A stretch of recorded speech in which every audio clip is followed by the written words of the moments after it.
نئے متعلق مسائل ذکر کو چونکہ یو څو ورځې پس د ذی الحجې میاشت شروع کېدو واله ده چې هغې ته د غټ اختر میاشت وایي. هغه میاشت یو څو ورځې پس شروع کېدو واله ده چې کله د ذی الحجې میاشت را وخیږي نو د هغې په 10مه ورځ باندې به اختر وي. نخه ورځې چې د ذی الحجې په میاشت کې تیری شي په 10مه ورځ باندې به د هغې اختر وي. نو دې اختر ته چونکې عید الاضحی ویلې کېږي. اسلام کې الله دوه خوشحالۍ راوستي دي، یو ته عید الفطر وایي، یو ته عید الاضحی. عید الفطر اختر د فطر، فطر خوراک ته وایي او د هغې نه مخکې چونکې روجه تیره شوي او بیا هغه پال د خوراک مات شي نو ځکه دې ته عید الفطر. یو دی عید الاضحی، مونږ او تاسو ورته غټ اختر وایو، او اضحی د اضحیې نه ده او اضحیه قربانۍ ته ویل. چونکې په دې اختر کې لوی عمل د اختر په ورځ چې هغه قرباني وي، دا یو لوی اهم عمل وي د اختر په سار. نو د قربانۍ متعلق بعضې مسائل چې قرباني پچا واجب ده او پچا واجب نه ده. اوله خبره نبی کریم صلی الله علیه وسلم فرمایي چې کله د غټ اختر سحر شي نو په دغه ورځ چې په دنیا کې څوک څومره عملونه کوي، د اختر په سار چې څوک څومره عملونه کوي، په هغې عملونو کې د ټولو نه بهتر عمل الله ته من احراق الدم، هغه د څاروي وینه تویول. د دې نه غوره عمل د اختر په سار الله ته بل نشته دی چې ته د څاروي وینه توی کړې او د څاروي قرباني ورکړې. دا لوی عمل دی او دا الله تبارک و تعالی د یو لوی سنت چې د ابراهیم علیه السلام سنت، څومره لوی سنت الله ژوندی کړي ستا نه په دغې ورځ. حدیث مبارک کې راځي لیأتی یوم القیامه بقرونها، دا څاروی براتله کوي په ورځ د قیامت په خپلو اخکرو سره، په خپلو ویښتو سره، په خپلو سوو سره سوی، او نو دا څاروی به هر څه سره راتله کوي او دا به الله د ده نه قبلی. نو د اختر په سار د دې نه بل لوی عمل د الله په نزد نشته، قرباني. او د دواړو جهانو سردار فرمایي من کان له سعة، چې د چا طاقت د قربانی وی، مالدار وی، ولم یضحی او دې قربانی اونکی، فلا یقربن مصلانا، دې زمونږ عیدګاه ته نه، دې زما خواله مانځل نه راځي چې قربانی په واجب ده او دې قربانی نه کوي، دې زما خواله د مانځه ته حاضری نه کوي او دې زمونږ مصلا له نه راځي. څومره لویه زورنه نبی کریم صلی الله علیه وسلم ذکر کړ. قربانی چاته ویلې کیږي؟ قربانی چې دا علالول د حیوان دی، د څاروي، خو عام حیوان نه، مخصوص حیوان. هر څاروي نه قربانی نه کیږي. څاروي به ګورې ښکرې، لکۍ، تی، غوږونه، خپې، دا علالول د هغې خاص حیوان په نیت د ثواب، په نیت د غوښې نه، او په یو خاص وخت کې چې هغه 3 ورځې خپل ټیم یې دی. هر حیوان به نه علالی، مخصوص څاروی او په نیت د ثواب او په مخصوص وختونو کې چې هغه 3 ورځې. نو دغې ته چې دا دې ته قرباني ویلې کېږي په شریعت. او قرباني چې دا نو دا دقه څاروی علالول دی. دا قربانی پچا باندې واجب ده؟ کم سړی باندې قربانی واجب ده چې هغه اونکړله نو هغه به د الله په نزد ذمہوار راځي. علما وایي قربانی په هغه چا واجب ده چې پچا کې 4 خبرې موجود. اوله خبره چې دی به مسلمان، غیر مسلم باندې قربانی واجب نه ده. په دې د الله شکر دی، وایي الحمدلله چې الله مسلمانان دی پیدا کړي.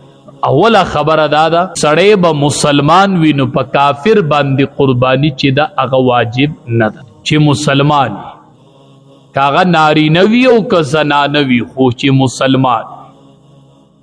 بل دی به آزاد وي. نو غلامان خو اسی اوس نشته دی، خو مخکې دور کې به غلامان، نو په غلام باندې قربانی واجب نه ده. نو بل شرط دا دی چې دی به آزاد سړی وي، دی به د چا په ملکیت کې نه وي، دی به د چا غلام نه وي. دا اوسني نوکران چې دي ګورې دا په غلامانو کې نه راځي، هغه پخوا اوس نشته دی. دریم شرط دا دی چې دی به مقیم وي، یعنی دا سړی چې دی به مسافر نه وي. نو په مسافر سړی باندې قربانی واجب نه ده. په شرعي سفر دی د اختر په ورځو کې، نو په د قربانی واجب نه. څلورم شرط دا دی چې دی به مالدار وي، نو په غریب سړی باندې قربانی واجب نه ده. مسلمان بی، مقیم بی، آزاد سړی بی او مالدار بی. کو خزدا او که ناری نه دی خو په د قربانی واجب ده. خو اله چې دی مالدار وي. مالدار چاته ویلې کی؟ د شریعت په اصطلاح کې مالدار چې پچا قربانی واجب او زکات په واجب وي، دا هر هغه کس ته ویلې کیږي چې هغه د 2.5 تولو سپین زرو قیمت یا د هغې مالک 52 تولی سپین زر، 52 تولی سپین زر چې د دې د مالیت مالک وي، نو دا سړی مالدار. او که دومره پیسې ورسره نه نو دی بیا د شریعت په اصطلاح کې چې دی دا غریب. نو چې د هغې معلومات وکړلی شي 52 تولی سپین زر 2.5 تولی، غالبا نن سبا 200 کی توله چلی. نو نن سبا د نننی نرخ مطابق تقریبا 1,36,000 روپۍ نصاب راځي، چې د چا سره 1,36,000 روپۍ وي په دې سړي باندې قربانی واجب ده. که نارینه دی که زنانه ده او په د باندې قربانی واجب ده او دی به قربانی کوي. د ته په شریعت کې مالدار وي. دا پیسې چې د چا سره نو په د زکات هم واجب دی.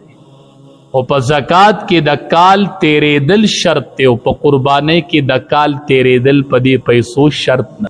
مثال اختر ته 15 ورځې دي او ستا لاس له 1,36,000 روپۍ راللې او پتا باندې قرض نشته، نو ته اوس پتا باندې قربانی چې دا هغه واجب چې دا ستا د ضرورت نه سیوا وي او قرض در باندې نه وي، یا د دې دکان دی یا دومره سامانی تجارت دی در سره چې قیمت دې ته رسېدو نو پتا قربانی واجب ده او قرض در باندې نشته. اوس مثال تا سره 2 लाख روپۍ دي، ستا سره دی خو پتا 1 लाख روپۍ قرض دی، نو بیا ته د 1 लाख مالک نو بیا پتا باندې قربانی واجب دی. کې عام طور پر خلقو نه یو غلط فهمی کیږي، هغه داوی چې پلار وي او د هغه بچی وي، نو د هر بچی سره ځان له ملکیت او مالیت پوره وي او دوی عام طور پر یو قربانی کی وی پلارو وکړه خبره ختم شو.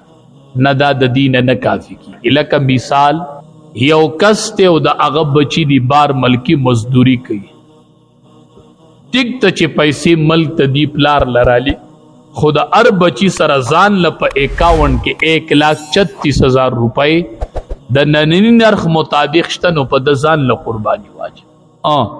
دا ټول بچی سرمایه رالی او پلار ته حواله کوي او پلار واقدار دی او پلار مالک دی، او د یو بچی سره ځان له 1,36,000 روپۍ د نننی نرخ مطابق نه پوره کیږي، نو بیا په د باندې قربانی چې دا هغه واجب نه ده. نو دې کې دا غلط فهمي اکثر کیږي، د خلقو سره دا ځان لپرتی وي او قربانی یو کوي، نو دا یو قربانی چې دا د دینه کافی کیږي نه، نو قربانی بکئی. د قربانی وخت کله دی چې کله د ذی الحجې د میاشتې 10 ورځ داخله شي د غټ اختر سحر شي، چې کله سحر اذان وشي د اختر په سحر د دې ټیم نه د دې وخت شروع شي، 10 11 12 دا 3 ورځې د قربانی ټیم. خو ټیک ته چې د اختر پسار دا د سحر د اذان نه پس شروع کی چې کوم ځایونه کې د اختر منځونه کیږي هغه کې قربانی چې دا د اختر د مانځنه مخکې چې دا هغه جایز نه. اوس بعضې ځایونه داسې دي چې هغې کې د اختر مونځ نه کیږي، د اختر مونځ پې واجب نه دی، نه هغې د سحر د مانځه نه پس هم څاروی حلالولی شي. خو چې کومو کلو کې د اختر مونځ کیږي نو د اختر د مانځه نه مخکې به څاروی نه او غوره خبره غوره وخت چې دی هغه اولنۍ ورځ چې قرباني دی په اوله ورځ وشي، بیا اولې پسې دویمه ورځ او بیا په دویمې پسې درېیمه ورځ. به هر صورت انشاءالله د وخت مناسب به مسائل بیانو ورځ تر ورځه چې څه مسائل مخې ته راتلو واله دي. انشاءالله دا باقي شپږ اووه ورځې به که خیر دا ټول مسائل د قربانۍ د ذبح طریقه په کومو څاروو قرباني کیږي او په کومو نه کیږي انشاءالله دا به بیانو. رب العالمین دې د عمل